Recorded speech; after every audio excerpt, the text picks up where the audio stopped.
Some adverse effects of climate changes change agricultural production.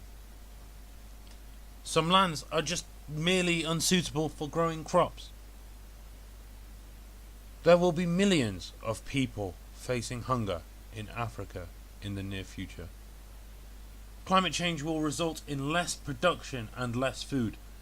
It is difficult for developing countries to deal with climate change due to their financial status and other issues. There are many people living in hunger, especially in Africa. The climate change has devastating effects on world economy. The tropical areas on Earth are dry and hot, and are originally not suitable for food production.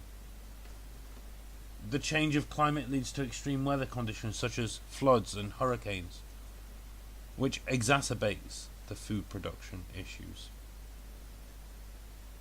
As a result, it leads to a continuous decline in food supply annually, around 10 to 17%.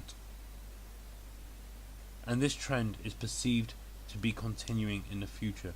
By 2017, the region suffering the most will be some African countries.